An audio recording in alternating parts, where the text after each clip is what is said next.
gente? Tudo bem com vocês? Espero que sim, esteja tudo bem. Bom, hoje vamos falar um pouco de carta de leitor. Estudamos carta denúncia, suas características e estrutura, e agora vamos analisar a carta de leitor. Vamos à leitura? De olho no texto. Arapongas, 5 de julho de 2013. Prezado senhor Silva, como leitor assíduo da revista Saúde, assíduo é frequência, que lê com muita frequência, em primeiro lugar, venho agradecer o benefício que os artigos publicados vêm proporcionando à minha família. Muitas das dicas fornecidas conseguimos colocar em prática e, dessa forma, melhorando consideravelmente nosso bem-estar. No último número da revista, lemos uma matéria sobre os perigos que o excesso de sal na alimentação pode provocar à nossa saúde. É fato que já tínhamos algum conhecimento sobre o assunto, porém não em detalhes. Como nossa família está sempre em busca de uma vida mais saudável, desejamos também colocar em prática algumas destas dicas. Ocorre que o sal já faz parte de nossas vidas há tempos e não se encontra com tanta facilidade em receitas que não utilizem. Sendo assim, solicito a gentileza de, se puderem, publicar receitas de pratos que possamos substituir o sal por outras ervas ou condimentos que não prejudiquem nossa saúde. Atenciosamente, Edmundo. Percebo que nesta carta ele dá um outro foco, uma outra finalidade, trabalhando em si a questão do elogio e pedindo, acrescentando dicas sobre saúde, que no caso ele relatou aqui a respeito do uso do sal nas alimentações. Então vamos compreender mais um pouco o texto. De acordo com esse texto, a família deseja colocar em prática as dicas da revista porque busca sempre vida mais saudável, lê uma matéria sobre excesso de sal na alimentação, sabia dos perigos do sal na alimentação ou tem dificuldade em encontrar receitas sem o uso de sal. E aí? Busca sempre uma vida mais saudável. Quer dizer, no caso, essa família relata que já vem observando a questão da quantidade do uso do sal. E aí, ele gostaria mais de outras dicas que pudessem substituir o sal por outros condimentos ou ervas. O gênero do texto é editorial, pois o autor defende um ponto de vista do veículo de informação, carta pessoal, o autor leitor que deixa seu ponto de vista sobre uma matéria veiculada, carta do leitor, pois o autor do texto dialoga com o leitor. Ou é uma carta, um artigo de opinião, pois o autor apresenta fortes argumentos para defender seu ponto de vista. Quem prestou atenção no início da aula vai saber que estamos falando de carta do leitor, ok? E vamos às suas características. Sua principal característica é apresentar comentários sobre uma notícia, uma reportagem, uma entrevista, uma imagem ou qualquer matéria. O leitor expressa sua opinião sobre o que leu ou viu, fazendo elogios ou críticas ao texto, à imagem, ao autor ou ao próprio veículo de comunicação. Textos breves e escritos em primeira pessoa, ou seja, eu. Temas atuais e de caráter subjetivo. Linguagem simples, clara e objetiva. Presença de destinatário, para quem vai enviar, e remetente, quem envia. Texto expositivo e fortemente argumentativo. Lembrando que o argumentativo aí, ele expressa sua opinião e defende seu ponto de vista. A estrutura de uma carta de leitor é a mesma da carta de denúncia, ou seja, local e data, vocativo, aparece o nome da revista ou do jornal e pode vir acompanhado de local e data, chamado de cabeçalho. Introdução, pequeno trecho que aborda o assunto que será apresentado e explorado pelo leitor. O desenvolvimento seria a argumentação do leitor sobre a sua ideia central. Conclusão, o leitor arremata suas ideias, ele resgata suas ideias e geralmente inclui uma sugestão para o assunto abordado. Despedida. Representa as saudações finais do leitor, por exemplo, atenciosamente, cordialmente, abraços.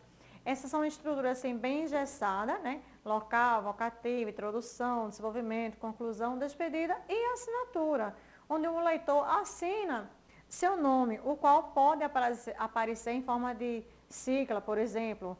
No caso, AMPS seria Afonso Miquel Pereira dos Santos. E onde encontra esse gênero, da mesma forma que encontramos carta de denúncia, também encontramos na carta do leitor, que no caso é de esfera jornalística, e também encontramos na internet, jornais, revistas, mídia, no caso aí de grande circulação, relacionado também à grande massa. Exemplos de carta ao leitor. TSE. O TSE está fazendo campanha para comprar no celular. Eu não tenho e não quero ter celular. Não sou obrigado por lei a tê-lo. Porém, sou obrigado por lei a votar. E agora? Estou numa pequena cidade do interior de São Paulo, fugindo do coronavírus, e fui ao cartório para justificar minha ausência no segundo turno. Mas ele estava fechado. Como o leitor que não quer ter celular irá justificar sua ausência? Francisco José BD e Castro. Perceba que nessa carta ao leitor, ele já começa o texto, no argumento, utilizando uma pergunta provocativa e retórica. O que seria retórica?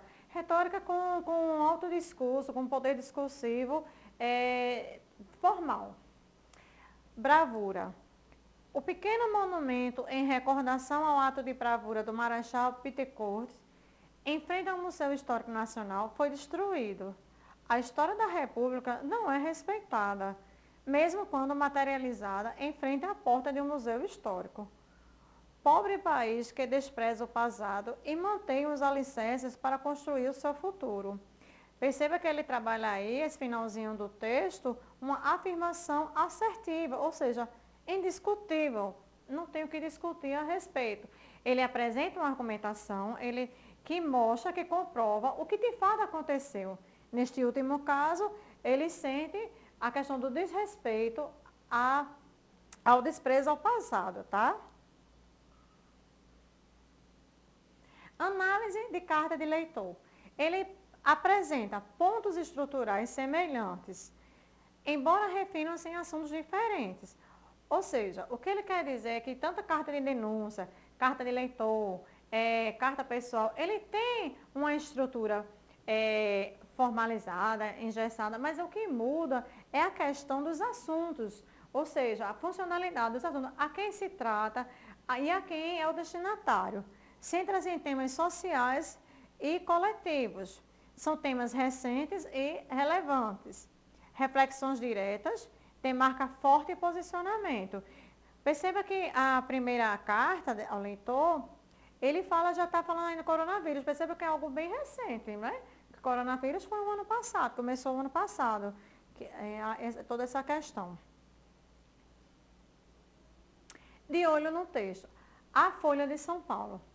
Em relação à matéria publicada no Caderno Mercado, em 18 de maio, em que o senhor informa sobre a proibição do uso de sacolas plásticas como embalagem a partir de 1º de janeiro próximo, penso que São Paulo demorou muito a tomar a decisão de transformar em lei a proibição.